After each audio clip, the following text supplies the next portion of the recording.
Good afternoon, everybody. Welcome to yet another edition of the Dan Banchero Show, only on YouTube. I'm your host, and still a major league piece of work, Dan Banchero. This week, we're going to get off the timeline a little bit. You know, I was coming across some of my works at a presentation I was doing a few months ago at my Seekers Book Club group at Sequoia Hospital on Wednesday nights, where we take some inspiring literature and how it relates to recovery and alcoholism and so on and so forth. So last year we were reading Sermon on the Mount by Emmett Fox, and I was selected to do a presentation on the 6th Beatitude, "Blessed are the peacemakers, for they shall be called the children of God." So I gave this little presentation in relation to my life and alcoholism and making peace, and some things have been coming up and some ideas strike me as I drive around up and down the peninsula from San Francisco to the South Peninsula, Half Moon Bay, all over the place. And there's a lot of crazy ideas that go through this mind of mine. And it's been about a month since the last show, so I figured I had this wonderful Sunday afternoon to take some time and share this and a little bit more with you this week. So, yes, as I said before, the 6th Beatitude. Jesus said, "Blessed are the peacemakers, for they shall be called the children of God." So how do you create peace on an everyday basis? Usually for me, I use prayer. I use my little therapy through transparency, tell people stories about my past and what I did to change and correct that type of thinking, how I still have bad thoughts and act out on these things, and my awareness of it, and how am I creating peace for myself and for others. So last week, I was driving with 3 of my associates who are just getting back on their feet and on the road to recovery from drugs and alcohol. And the gentleman sitting in my passenger seat noticed that we were driving on 3rd Avenue in San Mateo, and the cross street was Amplet Boulevard. So this man shared with us a highlight of his life. He had a flashback to when he was smoking crack cocaine, and he had a tidbit too much that day, and he apparently was on 3rd Avenue at Amplet, naked, yelling at cars and kicking cars. Now, there were some onlookers, some innocent bystanders, who were pointing and laughing at him as he was performing these acts, and he had stated that the more they pointed and the more they laughed, the more cars he kicked. Eventually, he was taken into custody and thrown into an ambulance with paramedics, where he was taken to, I believe he said, Chope Hospital in San Mateo. And when he was there, they happened to run out of morphine that day, and they had to go get some backup prescriptions of morphine to load him up. And I believe they got that at Peninsula Hospital. Now, this might be an unusual everyday conversation to have if you're the layperson, but for a guy like Dan Banchero, this is simple everyday conversation. And I have stories like this going on constantly throughout my week, and it's not so unusual. Now, the reason I'm bringing this story to your attention is there's many times where I'm at work and I'm in a hostile environment at the restaurant, or sometimes I'm stuck in traffic at my sales job, and I'm not so peaceful. But you see, when others share these stories with me, I can identify similar stories, which you have heard on this show, that I've experienced, and I can get a little laugh at it now that I've recovered from these problems. So that's how I create peace, is I engage with others, we tell each other stories of our slip-ups and what we're doing to be better people. And there is some great humor in many of these stories, as you can see. So, blessed are the peacemakers. So what I'm talking about, once again, I've referred to this book many times in my show, is Sermon on the Mount by Emmett Fox, one of the most revolutionary books in my thinking. All right. So on page 40, Fox says, "Here we receive an invaluable practical lesson in the art of prayer. And prayer, be it remembered, is our only means of returning to our communion with God." Now, I believe that this gentleman was not doing any forms of prayer before he decided to hit that crack pipe and go out nude and kick cars and yell at them. He had to be disturbed in the first place by, something else. I know that when I had my obsessive thinking over what was wrong and I turned to my device, alcohol, I had many situations where I was acting out of character and not so happy, joyous, and free. So, I've emphasized numerous times that prayer is vital in my life for me to remain reasonably happy. On page 40, Fox continues, as a matter of fact, prayer is the only real action in the full sense of the word, because prayer is the only thing that changes one's character. A change in character or a change in soul is a real change. When that kind of change takes place, you become a different person, and therefore, for the rest of your life, you act in a different way from the way in which you previously acted, and in which you would have continued to act had you not prayed. So, I was given 12 proposals a few years ago, right? Well, proposals 3, 6, 7, and 11 are very, very important. I get a conception of God as I understand Him, or a conception of goodwill, right? And I do my best to turn my thoughts and actions over on a daily basis to this higher power, or these higher powers, or these better ideas, or these better principles, right? And then I go ahead and I evaluate my character, and I discuss it with another human being. I look at it from my own perspective and get honest with myself, and then I get honest with my Lord, right? About how I have not been acting in the same way aligned with what I wrote down in the third proposal. Okay, so in the sixth and seventh proposal, I gotta get humble and say, okay, these attributes and these thoughts and actions that I've had over the years are really not working out for me, and I'm willing to change these things, and I need your help. See, prayer is a plea or a request for help. I believe that prayer is very misunderstood. We're not necessarily praying to Buddha, to Jesus, to Muhammad, whatever. It doesn't have to be a supernatural being worshipped by human beings. A prayer is a plea or request for help. Look it up in the dictionary, you think I'm full of shit. So, if I want to change my character, I got to be sincere and honest, right? And I got to ask for that help on a daily basis. Whether I'm just calling out to the universe, I know if I'm being honest with myself, I want to change certain things. Sometimes I get a little bit too sarcastic, and sometimes I get a little bit too cocksure, whatever you want to say. But I'm aware of it, and I know when I'm, walking that fine line. I'm trying to be helpful and being a good man and just being myself and having a motive. All right. So when taking steps 3, 6, 7, and 11, I use prayer to connect with God or act in an alignment of goodwill in everyday situations. As I've stated in the past, goodwill and God's will are synonymous. Prayer is defined as a plea for a request for help. By using my thoughts or words and asking to be aligned with goodwill or God's will through prayer, the psychic change essential in my character change can take place. Again, I'm reading off of my presentation. Okay, now Fox continues on page 41. In the absence of prayer, all that you can do is to express the character that you have in whatever circumstances you find yourself.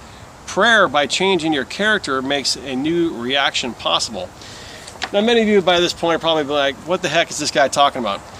This bald-headed prick in this really, really annoying red Ben Davis shirt is going to be out here talking about the words of Jesus Christ and prayer and change and character and all this stuff. Well, what the heck's he talking about? All right. So what I did was I made a list of these attributes, right? All right. So let's go ahead and first define the word higher. What are we talking about with higher power? Okay. Well, let's take the word higher first. Higher can be translated to favorable or positive. Okay. Power can be translated to the ability to do something or act in a particular way. Right? All right. So if I want a more favorable ability in a particular way, I need to ask for it. So if I'm feeling fearful, obviously I'm going to be asking for some courage, okay? Or some faith or something like that. So for instance, honesty. That's a more valuable quality, I would say, than the lower power of dishonesty, deception, fraudulence, or deceit. Hope.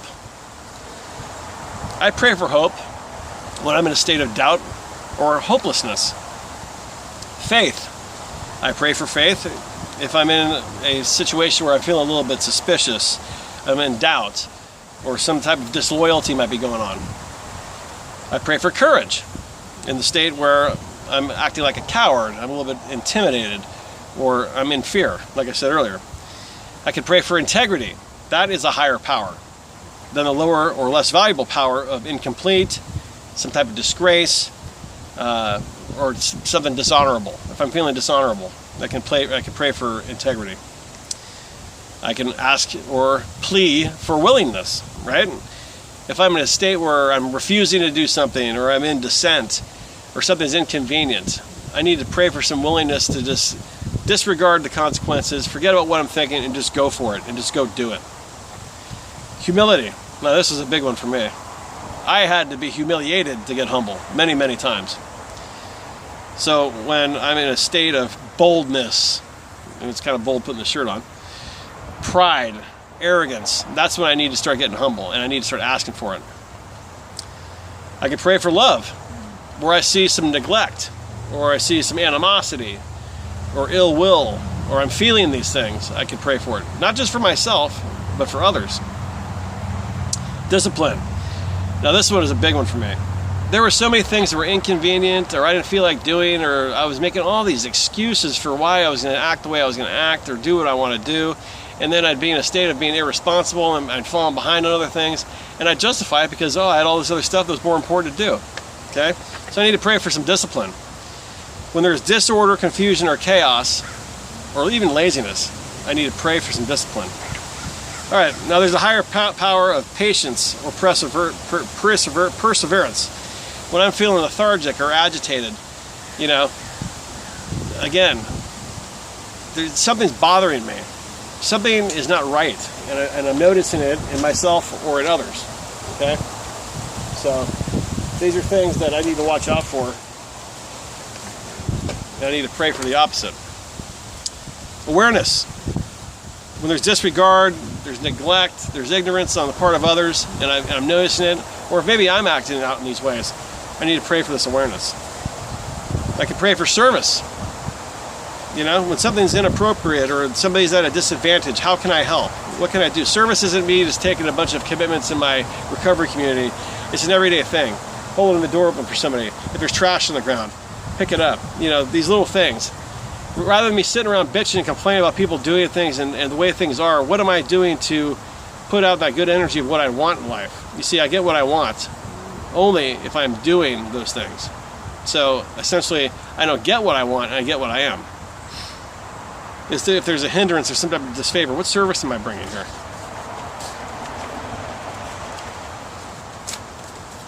One moment. All right. Okay. So as I previously said, prayer is a request or plea for help. For example, I'm at work and there's 6 plates of food waiting to be sent to a table, right? This is if I'm working my restaurant job. And all I have is 2 hands. I'm not Inspector Gadget. I am not an octopus. I need some help. So, if I request or plea for somebody to help me from another coworker, all of the plates can get delivered in one shot without the guests wondering where the rest of the meals are when I come over with just 2 plates and there's a party of 6. That one little thing is it's a mild illustration of what I'm talking about. Some of us have too much pride to ask for help, or we don't want to bother people. We don't want to be the pest or the nuisance. So through asking for this, a new reaction and a new outcome is possible, just by humbly asking somebody to give me a hand. In the past, my pride has gotten in the way, or I was afraid to ask for help, and without knowing it, there was one of many subtle character flaws that was holding me back from peace. I was afraid to ask for help, and I suffered dearly because I was afraid to ask for help. You see, for years, many of you knew me as the big shot, Dan the Man Banchero. Well, I don't need help from nobody, and that was all facade, you see. I needed a lot more help than I thought. All right, so this is on page 42. Fox says this: but since serenity you must have, before you can make any true spiritual progress, and it is serenity, that fundamental tranquility of soul that Jesus refers to by the word peace. The peace that passes all human understanding.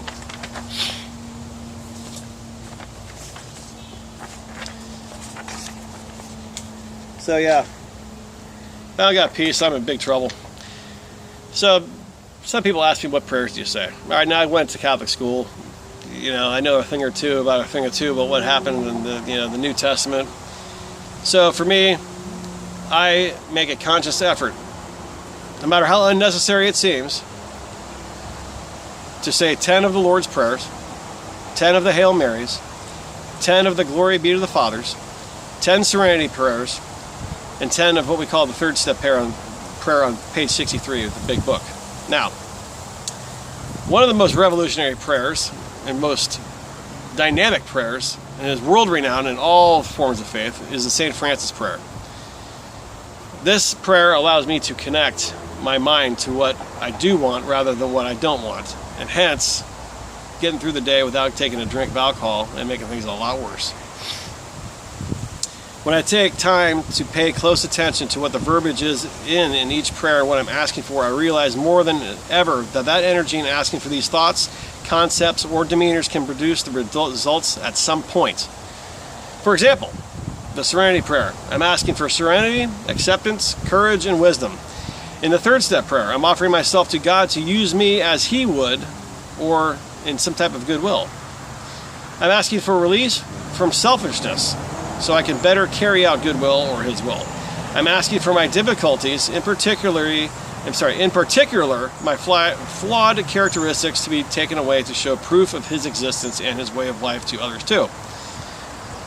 As long as there is fear, resentment, or any trouble in your heart, that is to say, as long as you lack serenity or peace, it is not possible for you to attain very much. And that's on page 42. That's what Fox is talking about there. Now, why is this vital? Harry Tiebot, The Collective Writings. If you're an alcoholic, and you are skeptical if you're an alcoholic, if you're on the fence, or if you just want some further insight, I guarantee you this will be a mind-blowing, life-changing book for you. Pick it up now. The Collective Writings, Harry Tiebot. Where's this page at? Alright, now speaking of peace and being an alcoholic, or even a drug addict, if you will, the fact is that as spiritual growth proceeds, the underlying hostile elements are steadily reduced in strength and thus in their capacity to cause trouble. Psychiatric therapy, depending upon analytic concepts, has tried to reach and uproot the hidden hostilities that poisoned the psyche, the assumption being that such unearthing would free the individual from their grip and enable him to pursue a more healthy path. Unfortunately, the uncovering method had no way of ensuring removal. The individual became acquainted with his hostilities and had no means of getting rid of them. Prayer. Ask for help. Don't ponder it and I don't know what to do. You got to ask for it.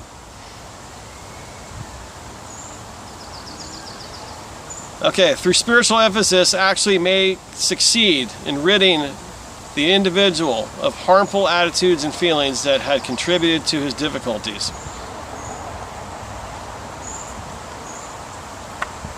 There is a remedy.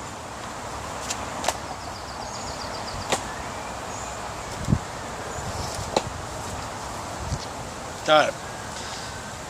Now for myself, I've heard in lectures or literature that I've read that peace cannot come into a mind that is at war with itself. Now that sounds like the circumstance that one may be in before prayer is applied. I used to get so distracted at work or just visiting my daughter, and I was unable to focus or enjoy daily life because of my resentment towards her mother. Hence, mentally, I was unavailable as a father and an ineffective or useless employee many a time, even abstinent from alcohol. I had obsessive thinking on what was wrong rather than seeking to change certain characteristics of myself that would help me face these circumstances. You see, once you understand the power of prayer, you'll be able to really heal many quarrels in the true way, probably without speaking at all. That's on page 43 of Sermon on the Mount by Emmett Fox. So, the other day,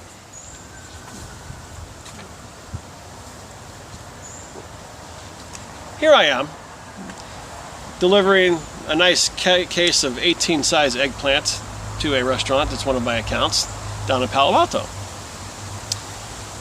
And I'm making the delivery, and I park in the alley, and I go in and I deliver it, and I hear this mad person laying on their horn, right?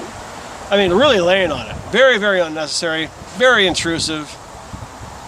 So I go outside, and I look over, and it's a mail carrier. Oh, they got to deliver the mail. Oh, they got something to do.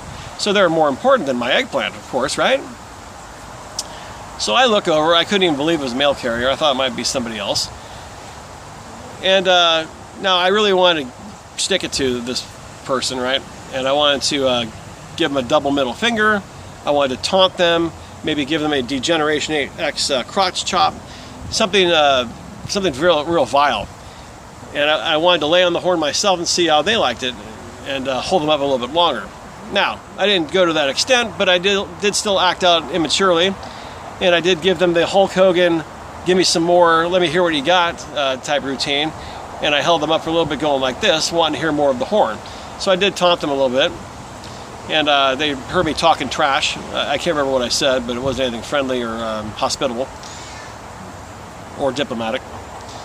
And I got back in my car and I drove off, and I even thought about coming around the corner and getting up behind the driver, because I couldn't tell if it was a man or a woman based on their appearance, but that's their problem. And I wanted to lay on the horn and give it to him myself, but I didn't do that either. So again, I did not pray for patience, tolerance, or acceptance for the horn being blown, and hence I acted out in a way that was not useful to others, and it overall is a bad energy.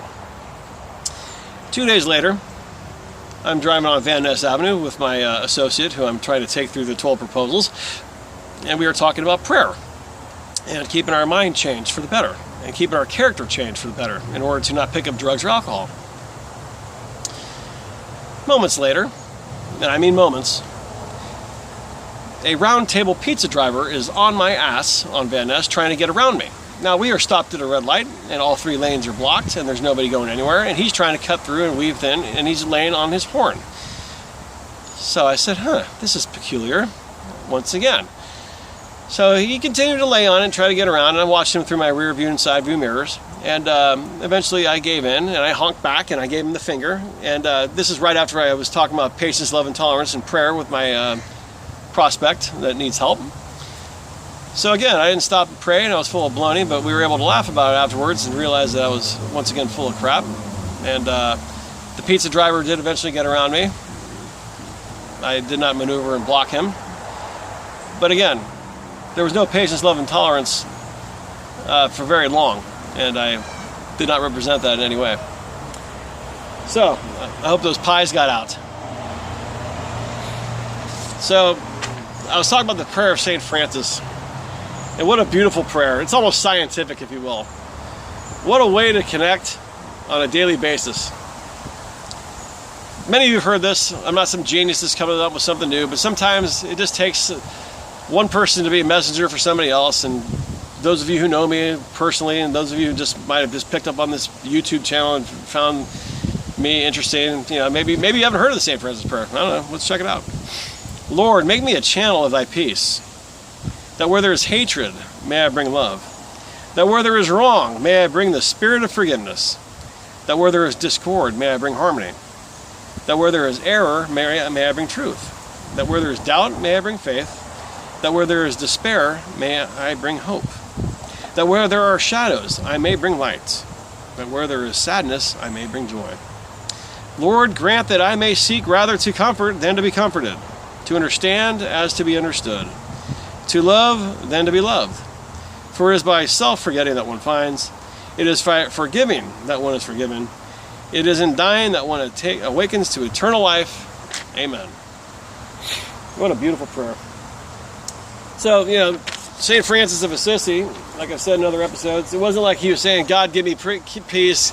I need peace. Hand it over. Give me the peace right now. Make them be peaceful. No, he's asking to be made into an instrument, a channel, a weapon of peace, if you will.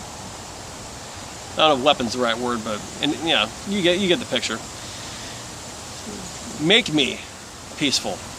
What can I do to create peace? And if I'm at peace, I probably won't get the urge to obsess over a cup of booze, and ruin my life and create discord, confusion, hostility. You know, these are the things that I did.